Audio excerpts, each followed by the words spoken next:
لیکن تو چونکہ بشرافی کی ہمشیرہ ہے تو تیرے لیے جائز نہیں.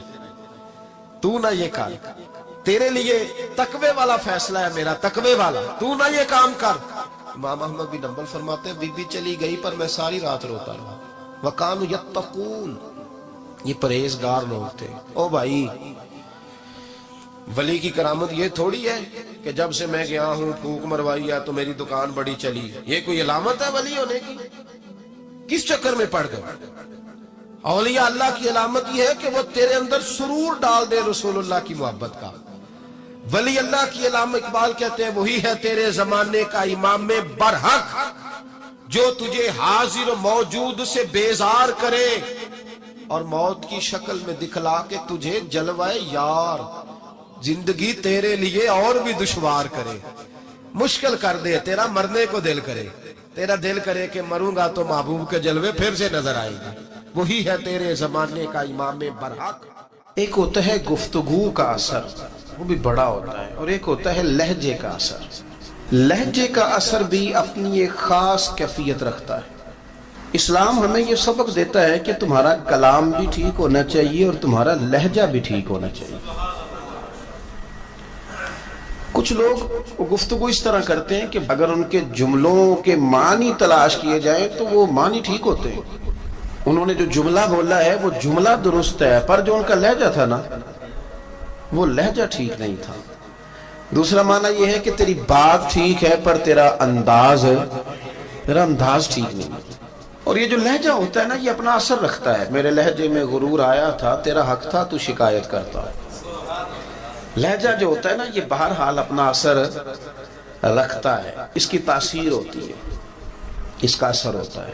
اور یہ چھوٹا بچہ جو 8 مہینے سال کا بچہ نا چھوٹا, اس کے ساتھ اگر آپ گفتگو کر رہے ہیں, اس کے ساتھ آپ پیار کر رہے ہیں, چھوٹے بچے کی بات کر رہا ہوں, چھوٹا بچہ ہے, سال یا سال بھر سے کم عمر ہے, آپ نے اس کے رخسار پہ ہلکا سا مارا ہے, ہلکا سا, لیکن جب مارا ہے تو ہنستے ہوئے مارا ہے.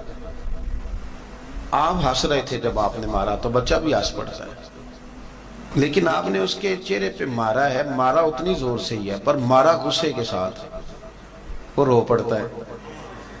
وہ بھائی تھوڑی دیر پہلے تجھے مارا تھا ہنس کے تو ہنس پڑا تھا, تیری عمر تو ہے سال, اور سال سے کم, سال سے زیادہ ابھی تو چل نہیں پا رہا.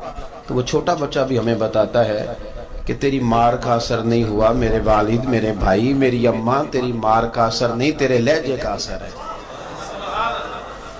تیرا جو لہجہ تھا نا وہ اثر کر گیا ہے, تیرا لہجہ جو تھا نا وہ دل میں اتر گیا ہے.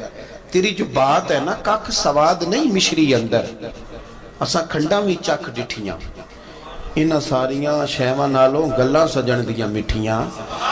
کچھ باتوں میں تاثیر ہوتی ہے, کچھ لوگوں کا لب و لہجہ حسین ہوتا ہے, کچھ لوگ ایسے ہوتے ہیں کہ وہ نا مطلب لمبے چوڑے جملے نہیں کہتے لیکن ملتے اتنے پیار سے ہیں کہ یوں لگتا ہے کہ وہ ہمارے سینے سے لگے تھے تو دکھ سارے کھینچ لیے انہوں نے ہر چیز ہمارے اندر سے نکال دی, پریشانی والی راضی کر دیا. انہوں نے روٹی اتنی شاندار نہیں کھلائی لیکن ملے اتنے پیار سے, گفتگو اتنی سونی, لب و لہجہ اتنا حسین تھا کہ تیریاں ویکھ کے عدامت میں مرید ہی ہو گئی.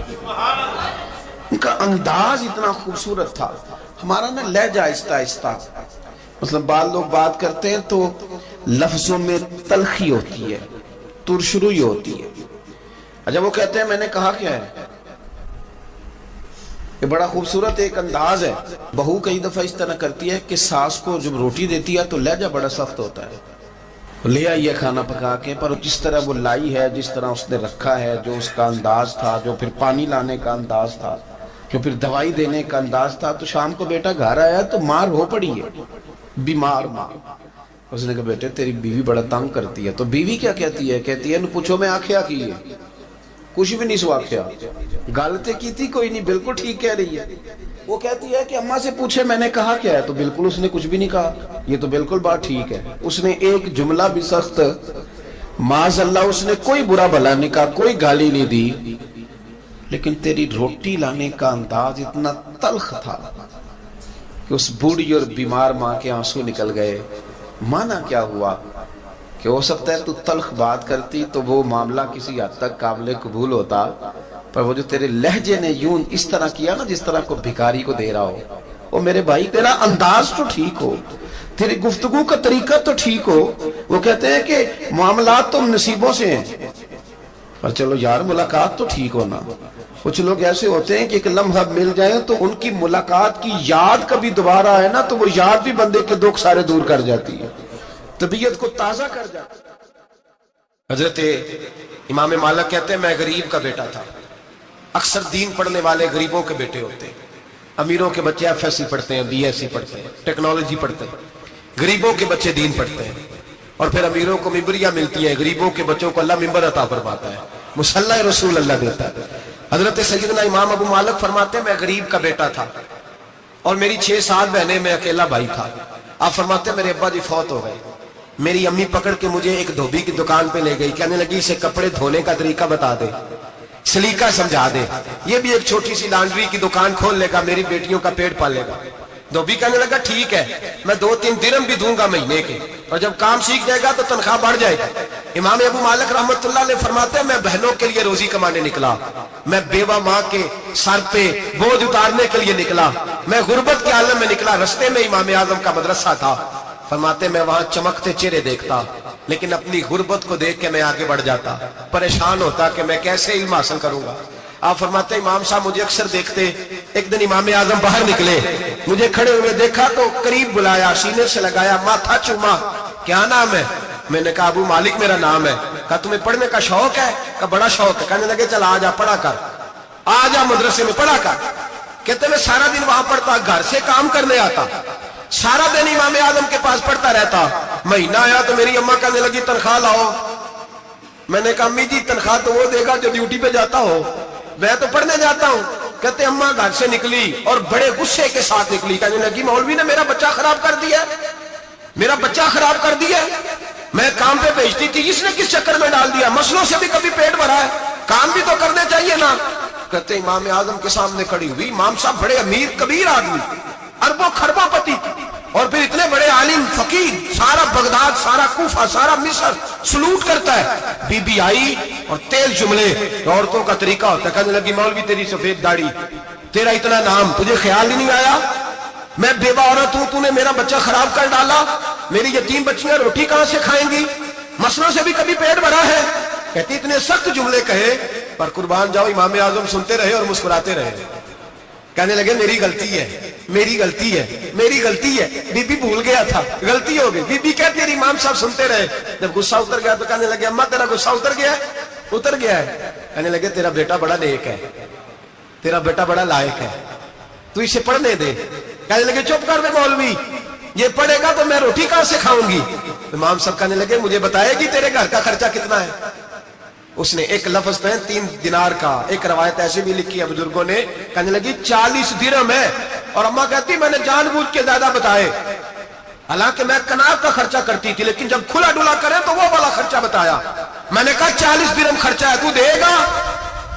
تو کہتے امام اعظم کہنے لگے اماں تجھے لینے نہیں آنا پڑے گا، پہلی سے پہلے تیرے گھر میں پہنچ جایا کریں گے، یکم سے پہلے آئیں گے۔ او بھائیو کہاں استاد ملتے ہیں، کہاں استاد ملتے ہیں، کہاں وہ لوگ ملتے ہیں جو دعائیں مانگتے، التجائے کرتے، پیار کرتے۔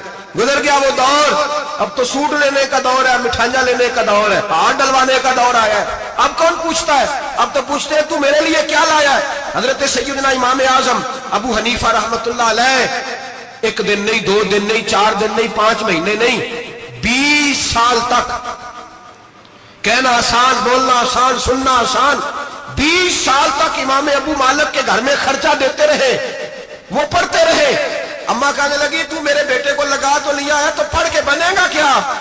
حضرت امام اعظم فرمانے لگے بادشاہوں کے تخت پر بیٹھ کر بادشاہوں کے ساتھ کھانے کھایا کرے گا، ان کے ساتھ بیٹھ کے حلوہ کھائے گا، وقت آئے گا تو دیکھے گی۔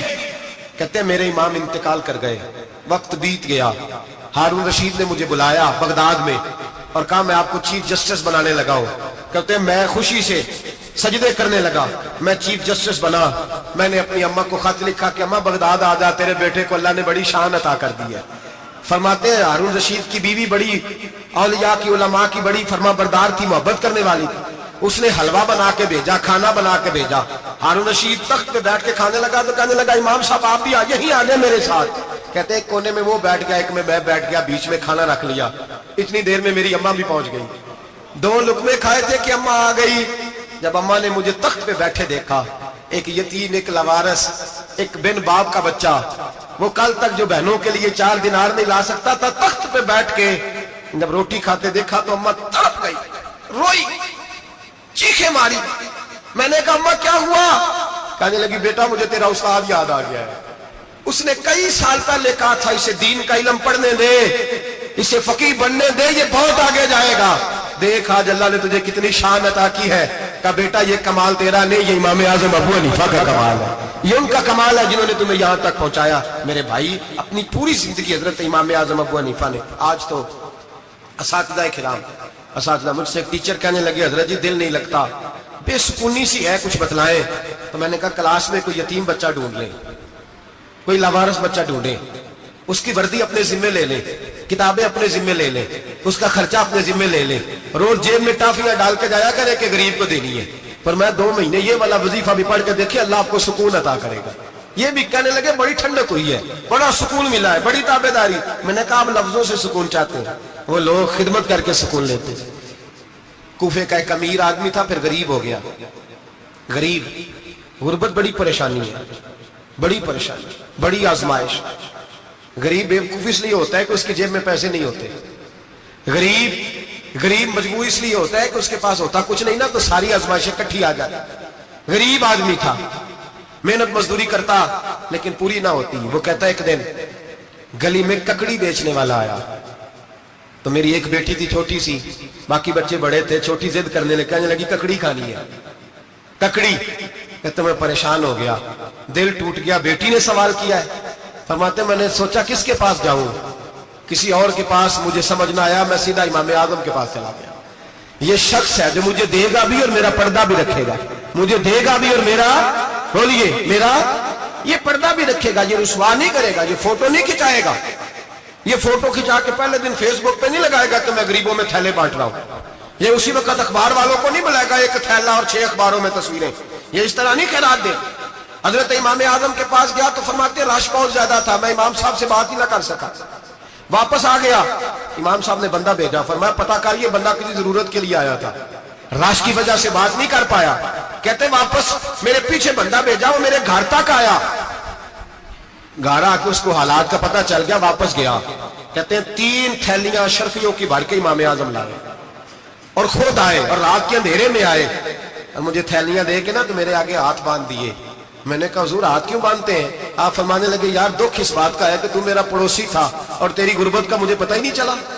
تو میرے علاقے کا تھا اور میں نے سوچا ہی نہیں, میرا اپنا تھا, مجھے خیال ہی نہیں آیا. فرمایا معاف کر دے, میری شکایت نہ کرنا کہ یہ میری طرف توجہ نہیں کرتا. علم بھی تھا, عمل کا نور بھی تھا, تقوی کا حسن بھی تھا, غریب کی مدد کا جذبہ بھی تھا. آج لوگوں پر مال کا فتنہ سوار ہوتا ہے, سب پر نہیں لیکن زیادہ لوگوں پر. جیسے جیسے مال آتا جاتا ہے ویسے ویسے عقل بھی آتی جاتی ہے, ویسے ویسے سیانے بھی ہوتے جاتے ہیں. کہتے ہیں وہ بھی کمائے, وہ بھی کرے, میں تو ٹیکنیکلی بڑا ہوں, میں عقل مندی, میں بڑی, نہ بہن کی فکر رہتی ہے, نہ بھانجوں کی فکر رہتی ہے, نہ رشتہ دار کی فکر رہتی ہے, نہ دائیں بائیں کچھ دیکھتے ہیں. لوگ جیسے جیسے پاورفل ہوتے جاتے ہیں, ہٹتے جاتے, کٹتے جاتے, امیروں سے گرانے لگتے جاتے, آگے کی طرف دیکھتے جاتے. امام اعظم ابو حنیفہ رحمۃ اللہ علیہ نے ساری زندگی پیار کیا, محبت بانٹی, علم, فقاہت, تقوی, روشنی. آج لوگوں کو علم ہوتا ہے پر علم کا نور نہیں ہوتا. ہمیں بہت ساری باتوں کا پتہ ہوتا ہے پر وہ باتیں ہمارے لفظوں میں ہوتی ہیں, ہم اس کے حسن سے آگاہ. اور اگر میں یہ کہہ دوں کہ ہمیں ان باتوں پر یقین کامل نہیں ہوتا, کہہ رہے ہوتے ہیں, ہم سمجھتے ہیں, بڑی باتیں کرتے ہیں, لیکن ان باتوں کے پیچھے جو عمل کا جذبہ ہے وہ پھیکا ہوتا ہے. امام اعظم ابو حنیفہ رحمۃ اللہ تعالی علیہ جتنے بڑے عالم تھے اتنا ہی بڑا خوف تھا اللہ کا دل میں, اتنا ہی بڑا خوف تھا. ایک آدمی کہتا ہے میں نے امام صاحب سے مسئلہ پوچھنا تھا, میں نے عشاء کی نماز امام صاحب کے پیچھے پڑھی. کتنی لوگ باتیں سنتے ہیں, اس کا اثر کتنا لیتے ہیں, لیکن امام صاحب رحمۃ اللہ علیہ کا طریقہ کیا تھا؟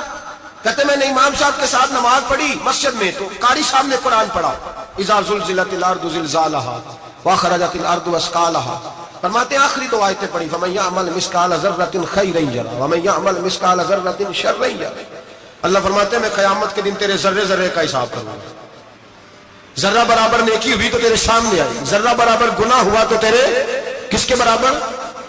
جی وہ کتنا ہوتا ہے؟ ریت کا ایک ذرہ, اس کے برابر بھی گناہ ہوا تو تیرے سامنے. یہ اللہ کہہ دیا ہے, تو ایسا انشاءاللہ ہو کے رہے گا. اللہ ایک دفعہ دکھائے گا. دعا فرمائے اللہ ہمیں معافی عطا فرمائے, اللہ ہم سے درگزر فرمائے, اللہ ہمیں بخشے ہوئوں میں شامل فرمائے. یہ آیت امام صاحب نے سنی تو کہتے ہیں میں نمازی سارے چلے گئے تو امام صاحب بیٹھے اور یوں نہ اپنی داڑھی پکڑ لی, چراغ ٹمٹما رہا, کہتے ہیں داڑھی پکڑ لی اور امام صاحب بیٹھے. میں نے کہا کہ کسی محویت کے عالم میں ہے, سوچ میں, چلے میں تھوڑی دیر میں آتا ہوں. کہتے ہیں میں 2 گھنٹے کے بعد آیا تو امام صاحب ایسے بیٹھے ہیں داڑھی پکڑی ہوئی. میں نے کہا ٹھہر کے آتا ہوں. میں پھر 1-1.5 گھنٹے کے بعد گیا تو ویسے بیٹھے. کہتے ہیں تہجد کا وقت ہو گیا, میں مسجد میں گیا تو چراغ ٹمٹمانے لگا, ختم ہونے کے قریب آ گیا. امام صاحب بیٹھے, اب میں نے دیکھا کہ آنکھیں آنسوؤں سے بھری ہوئی ہیں اور اپنی داڑھی پکڑ کے کھینچ رہے ہیں اور کہتے ہیں یا اللہ تو اگر ذرے ذرے کا حساب لے گا تو ابو حنیفہ تو الجھ جائے گا. اے اللہ تو ذرے ذرے کے بارے میں پوچھے گا تو میں تو نہیں جواب دے سکتا. خدا بندہ اس طرح کر, میرے ان سفید بالوں پہ رحم کھا. اے اللہ میرے بڑھاپے پہ مہربانی فرما, مجھ سے نہ ذرے ذرے کا پوچھنا, میں بڑا کمزور ہوں, میں نہیں جواب دے سکتا. مولا مجھ سے درگزر والا معاملہ کر. کہتے تڑپ رہے ہیں امام صاحب. فجر کی اذان ہوئی تو امام صاحب نے دائیں بائیں دیکھا, میں پیچھے کھڑا تھا. میں نے کہا حضور ساری رات ہی گزر گئی, آپ ایک آیت سن کے پریشان رہے اور میں روزانہ 20 تقریریں سنتا ہوں, درجنوں حدیثیں سنتا ہوں, مجھے تو اثر نہیں ہوتا. آپ فرمانے لگے مجھے تیرے معاملے کا نہیں پتا, لیکن مجھے اگر تو نے دیکھ لیا ہے تو کسی کے ساتھ ذکر نہ کرنا مجھے. اور فرمانے لگا پھر تو نیک آدمی ہوگا, تجھے نہیں خیال آتا, تو میں تو جانتا ہوں من آنم کے من دانم, پتہ سارا ہے سردار نو کی دیا, میں تو جانتا ہوں نا, مجھے خبر ہے, لہٰذا میں نہیں حساب دے سکتا, تیرا نہیں مجھے پتا. جتنا میرے بھائی علم زیادہ اتنا خوف بھی. حضرت عبداللہ ابن مسعود فرماتے ہیں زیادہ باتیں کرنے والا عالم نہیں ہوتا, اللہ سے زیادہ ڈر جانے والا عالم ہوتا ہے. جو آدمی لمبی چوڑی گفتگو کرے وہ فقیہ نہیں, وہ اللہ سے ڈرنے والا نہیں, بلکہ جس کو وہ بات کرے تو تھوڑی کرے, ڈر کے کرے, خوف کے ساتھ کرے. اللہ کی خشیت جس کے دل میں ہو وہ بڑا عالم ہوتا ہے. حضرت امام اعظم ابو حنیفہ رحمت اللہ علیہ مالدار تھے اور اپنے مال میں سے حصے نکالتے تھے. امام صاحب فرمایا کرتے تھے میں نے چند ہزار درہم رکھ دیے. حضور کس لیے؟ فرمایا لوگوں کو قرضہ دینے کے لیے. نبی پاک صلی اللہ علیہ وسلم نے فرمایا قرضہ لینے والے کو منع کیا ہے, فرمایا قرضہ ایک قید ہے, بغیر مجبوری کے نہ لینا. اب لینے والے بھی احتیاط نہیں کرتے, فٹافٹ قرضے کے پیچھے بھاگتے ہیں. بڑی مجبوری ہو تو قرضہ لے, فرمایا مقروض قیدی ہوتا ہے, قرضہ لینے سے بچو. اور دینے والے کو کیا کہا؟ فرمایا اگر سامنے والا تنگ دست ہو نا, تنگ دست, تو اسے مہلت دو. جتنی تم مہلت دو گے اللہ اتنے پیسے روز صدقہ کرنے کا ثواب عطا فرمائے گا. اگر تنگ. ایک صاحب مجھے کہنے لگے, میں نے رمضان شریف میں نا قرضے کے حوالے سے یا کچھ عرصہ پہلے کسی موقع پر قرض کے حوالے سے کو بات کی. ایک صاحب مجھے کہنے لگے حضرت صاحب جیسے کسی کو لینا ہوئے نا 20,000 تو انہوں ترا کے لے گئے, تو جی 20 کروڑ لینا ہوئے تو پھر نہیں ترایا جاتا. میں نے کہا کیوں؟ کہنے لگے 20,000 والا بندہ ماڑا ہوتا ہے نا, جہاں 20 کروڑ کھا گیا وڈی مگرمچھ ہوتا ہے, انہوں ترایا جا سکتا, وہ دے کے بندے ترلے ہی کر دے چل بھائی کیویں دے سکنے. وہ جو 20,000 والا نا ماڑا بندہ کہتے تو دینے نے کہ تیرا بندوبست کریے, کہتے چل صاحب جمعرات لے آؤ کسی طریقے. جمعرات ماڑا ہے نا. نبی پاک نے کیا فرمایا؟ حضور نے فرمایا تجھے پتہ چل جائے کہ تنگ دست ہے تو مہلت دے, جتنے دن تو اس سے پیسے نہیں لے گا اتنے پیسے روز صدقہ کرنے کا ثواب دیا جائے. اب لوگ جو تگڑی موٹے مگرمچھ ہیں ان کو مہلت دیتے ہیں, کہتے ہیں جا جتھو لب دے لے, پھر کہتے ہیں نہیں آپ بتائیں آپ کیسے دے سکتے. اور ماڑا بندہ انہیں 2,000 دینا دکان کا, اس کو دکاندار کہتا ہے کل سائیکل لے کے تب گزرنا میرے آگے سے اگر پیسے دینے ہیں, تو میں نے سائیکل رکھ لینا. ڈرنا چاہیے اللہ پاک, ہمیں پتا ہوتا ہے سامنے والا غریب ہے, تنگ دست ہے, مجبور ہے, اسے مہلت دینی. امام صاحب کہتے ہیں میں نے کچھ پیسے رکھے ہوئے, پس منظر یہ تھا کہ غریب لوگ آتے ہیں تو میں ان کی مدد کروں گا. امام اعظم ابو حنیفہ نے ایک بندے سے پیسے لینے تھے اور حال یہ تھا کہ آپ دھوپ میں کھڑے تھے, ساتھ اس بندے کا مکان تھا. لوگوں نے کہا حضرت دیوار کے سائے میں ہو جائے. فرمانے لگے اس سے پیسے لینے ہیں, اگر سائے میں کھڑا ہوا تو سود میں شمار ہو جائے گا, میں اس سے فائدہ نہیں لے سکتا. ایک بندے سے قرضہ لینا تھا, وہ آپ کو دیکھ کے گلی اور دوسری گلی میں چلا گیا, رستہ بدل گیا اور چھپ گیا. امام صاحب رونے لگے, کہنے لگے اے اللہ میں اتنا برا ہو گیا ہوں کہ تیرے بندے مجھ سے چھپنے لگے.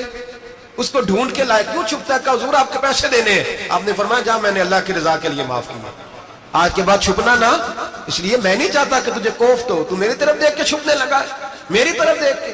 غریب تو بھائی گلیوں میں گھستے پھرتے ہیں کہ کوئی بندہ مل نہ جائے. مقروض آدمی پتہ اس وقت چلتا ہے جب خودکشی کر گیا, پتہ اس وقت چلتا ہے پھر لوگ آتے ہیں اس کے بچوں کو کہتے ہیں فکر نہ کرنا ہم تیرے ساتھ ہیں.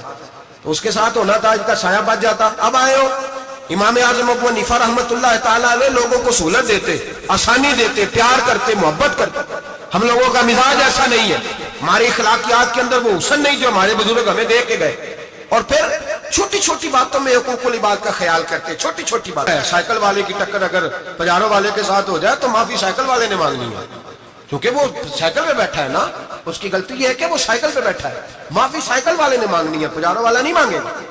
ہو سکتا ہے سائیکل والا اٹھ کے کہے جناب مجھ سے غلطی ہو گئی, مجھے پتہ ہی نہیں تھا کہ آپ تھے, ورنہ میں آپ کے آگے نہ آتا.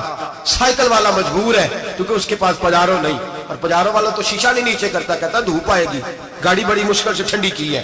نیچے اتر کے ملازم کہتا ہے اس کو پوچھو اگر کوئی 200-400 کا نقصان ہوا ہے تو 500 دے دو. مزاج ہے امام اعظم ابو حنیفہ رحمۃ اللہ علیہ, عالم. حقوق العباد کا چھوٹی چھوٹی. آپ کے شاگردوں میں سے کسی کے چہرے پر شکن آتا تو 20 بار پوچھتے کوئی پریشانی ہے میرے بیٹے کو, کیا ہو گیا. ساری زندگی سایہ دار شجر کی طرح گزاری, ساری زندگی شاگردوں پر مریدوں پر محبت کا سائبان رہا, ٹھنڈی چھاؤں رہی امام صاحب کی.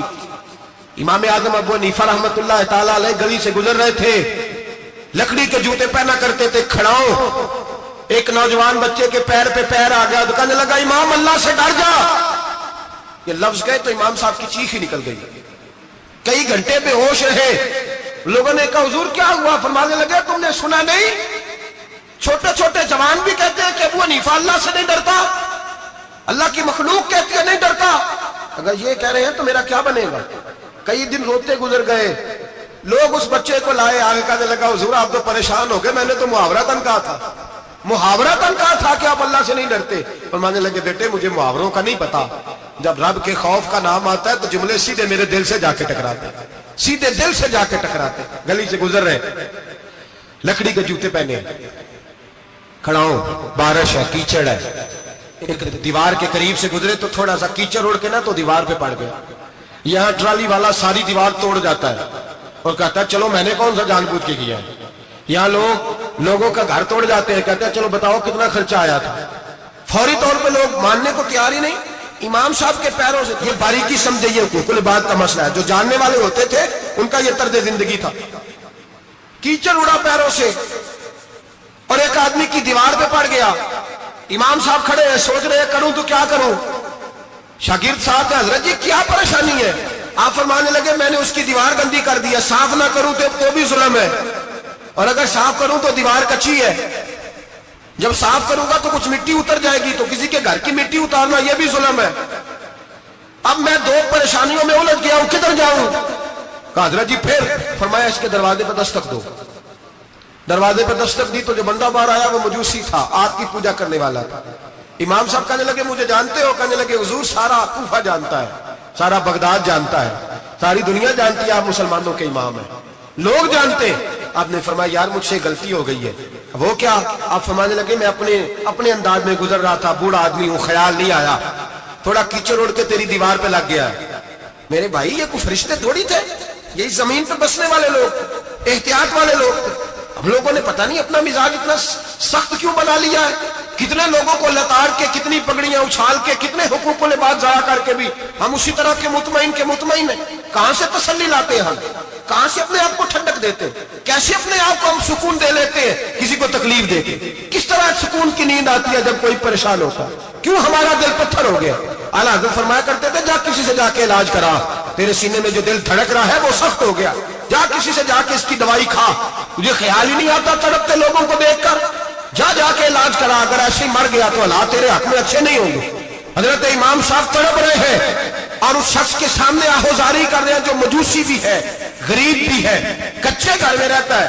فرمایا یار بتاؤ کیا کروں. امام صاحب باتیں کر رہے ہیں تو وہ آدمی حیرت میں کھو گیا. کبھی دیوار دیکھتا, کبھی اپنا آپ دیکھتا, کبھی امام صاحب کو دیکھتا, دائیں بائیں دیکھتا. پسینے آنے لگے, پتہ نہیں کیا سوچوں کا مد و جزر چلنے لگا. کہاں بات گئی, کہاں تک اس کی سوچ گئی, کہاں پلٹ کے آئی. کہنے لگا امام صاحب میں تو چوک میں رہتا ہوں, روزانہ پتہ نہیں کتنی گاڑیاں مٹی برسا جاتی ہیں, کبھی کوئی نہیں آیا, آپ کو کیا ہوا؟ آپ فرمانے لگے مجھے کسی کا نہیں پتا. مجھے تو میں نے جو قرآن حدیث پڑھا ہے مجھے تو ڈر آ رہا ہے, مجھے بتا تو معافی دیتا ہے کہ نہیں, تیری دیوار صاف ہوگی کہ نہیں. کہنے لگا حضور دیوار کو چھوڑے, پہلے کلمہ پڑھائے, میرا دل تو صاف کر دے. کہنے لگا اتنا میٹھا دین, اتنا پیارا دین, اتنا خوبصورت دین کہ غریب کی دیوار پر کیچڑ لگ جائے اور آپ کو اتنی تکلیف ہو, میں اس دین سے دور کیوں ہوں. یہاں روز یورپ کہتا ہے کہ مسلمان جھوٹی شادیاں کرتے ہیں, دنگا فساد کرتے ہیں, نیشنلٹی لینے کے لیے جھوٹ بولتے ہیں, جانے کس کس قسم کے لوگ پاپڑ بیلتے ہیں, کس کس طرح اپنا ایمان بیچتے ہیں, کیا انداز ہم اختیار کرتے ہیں. ہمارے کردار نے لوگوں کو مذہب اور دین کا باغی بنا دیا. ہمارے بزرگوں کا طریقہ یہ تھا کہ چھوٹی چھوٹی باتوں کا خیال کرنا, چھوٹی چھوٹی باتوں کا. بہت بڑے عالم تھے, یہ ساری نیکیاں تو ان کی سماجی تھی, فلاحی تھی, ان کی معاشرت کی نیکیاں تھی, دنیا داری. لیکن جو ان کا باقی کا معاملہ تھا, 4 لوگ ایسے ہیں جو ہمیشہ قرآن پاک ایک رات میں پڑھا کرتے ہیں. ان میں پہلا نام حضرت عثمان غنی کا ہے, پورا قرآن پاک. دوسرا مولا علی شیر خدا کا ہے. تیسرا حضرت سعید بن جبیر کا ہے. چوتھے امام اعظم ابو حنیفہ ہیں جو ایک رات میں پورا قرآن پاک پڑھ دیا کرتے ہیں. جس جگہ امام اعظم کی قبر بنی ہوئی ہے نا, اعظمیہ ایک محلہ ہے بغداد کا, اس کا نام ہی اعظمیہ, امام صاحب کے نام, جہاں قبر بنی ہوئی ہے, وہاں بیٹھ کے امام اعظم ابو حنیفہ نے 60 مرتبہ قرآن پاک ختم کیا. خود پڑھا, خود فرمایا یہاں میں نے دفن ہونا. اس جگہ 60 قرآن پاک پڑھے. رمضان کا مہینہ آتا تھا تو امام صاحب ایک قرآن پاک دن میں پڑھتے تھے, ایک رات کو پڑھا کرتا تھا, ایک قرآن پاک سنایا کرتا تھا. امام صاحب رحمت اللہ علیہ ساری رات نفل پڑھتے. لوگ کہتے ہیں کہ امام صاحب کی رات نماز کے لیے کھڑے ہوتے تو ایک رکعت میں 15 سپارے پڑھتے. تو لوگ کہتے تھے یہ ابو حنیفہ نہیں, یہ تو کسی نے پلر کھڑا کر دیا, یہ تو کوئی ستون ہے, رکوع ہی نہیں کرتا, پورے 15 سپارے. یہاں تو ابھی تراویح آئیں گی, لوگ پہلے سے کہنے لگ گئے بڑی گرمیوں کے روزے, بڑی گرمیوں کے روزے. اور آ تو لینے دے بھائی, پول تو لینے دے رمضان شریف کو, اللہ بڑا مہربان ہے, ہر چیز کو بدلنے پہ قادر ہے. پہلے سے لوگ تیاری کر رہے ہیں, مسجدیں ڈھونڈیں گے جائے اسی اچھا ہو, قرآن جلدی پڑھا جائے, ڈھونڈ کے. امام صاحب رحمت اللہ تعالیٰ علیہ, اور میں اکثر کہا کرتا ہوں, میں کہتا ہوں تو تراویح میں کھڑا نہیں ہوتا, پاسپورٹ کے دفتر کھڑا ہو جاتا ہے 2 گھنٹے, شناختی کارڈ کے دفتر تو 3 گھنٹے کھڑا ہو لیتا ہے. یہ تیرا ظلم ہے اپنی ذات کے ساتھ کہ تجھے قرآن کے لیے کھڑا نہیں ہوا جاتا, دنیا داری کے لیے کھڑا. وہ پروجیکٹر کرانے جائے تو چاہے تجھے 4 گھنٹے لائن میں کھڑا ہونا پڑے, وہاں تو کھڑا ہو لیتا. اللہ سے ڈر, اپنی تھوڑی سی دنیا داری کے لیے سارا کچھ کر لیتا ہے.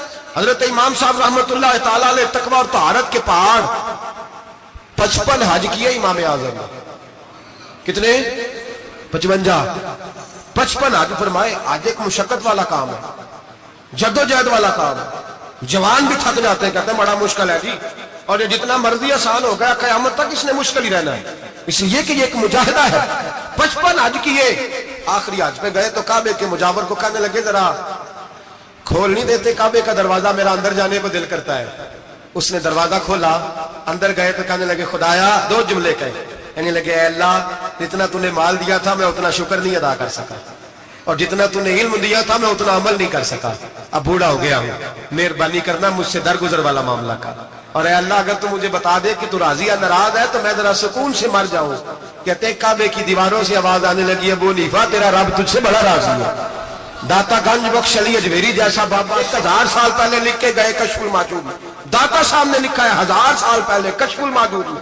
داتا صاحب فرماتے ہیں میں حضرت بلال کی قبر پہ حاضری دینے گیا, یعنی 1000 سال پہلے کے مسلمان بھی قبروں پہ مزاروں پہ جایا کرتے تھے. داتا صاحب لکھتے, کہتے ہیں ملک شام میں حضرت بلال حبشی کی قبر پہ حاضری دینے گیا, میں قبر پہ حاضری دے کے تو ساتھ لیٹ گیا, میری آنکھ لگ گئی, مجھے خواب میں نبی پاک کا دیدار نصیب ہوا. گویا حاضری حضرت بلال کی, اور برکت یہ کہ وہاں مجھے مصطفیٰ کا دیدار نصیب ہو رہا ہے. فرماتے ہیں نبی پاک میری خواب میں آئے, حضور نے ایک بوڑھے بابے کے گلے میں ہاتھ ڈالا ہوا ہے اور اپنے ساتھ چلا رہے ہیں. میں نے عرض کی یا رسول اللہ یہ کون ہے؟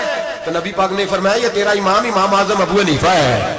فرماتے ہیں مجھے سمجھ آ گئی کہ امام اعظم بھٹک اس لیے نہیں سکتے کہ انہیں رسول پاک نے سارا عطا فرمایا ہے, وہ بھے کس لیے نہیں سکتے کہ نبی پاک نے انہیں سارا دیا. داتا گنج بخش علی اجمیری رحمت اللہ تعالی علیہ فرماتے ہیں کہ امام صاحب رحمت اللہ تعالی علیہ بہت بڑی شخصیت. امام اعظم کا پیغام کیا ہے؟ انہوں نے فقہ بنائی, دین پھیلایا, جتنی بھی میں نے باتیں سنائی سارا پیغام, ایک پیغام ہے امام صاحب. امام صاحب رحمت اللہ تعالی علیہ فرماتے ہیں کہ دین پر عمل کرنے والوں کو بھی کسی اچھی صحبت کی ضرورت ہوتی ہے. عمل کرنے والے, آپ فرماتے ہیں کئی دفعہ عمل کرنے والے کا عمل بھی ٹوٹ جاتا ہے, استقامت نہیں رہتی. فرماتے ہیں اچھی صحبتیں تلاش کرو, ان کے پاس بیٹھا کرو, ورنہ ہو سکتا ہے جو عمل تم کر رہے ہو اس میں کمی آ جائے. جتنا نیک لوگوں سے رابطہ زیادہ رہتا ہے انسان کا دین پر عمل زیادہ رہتا ہے.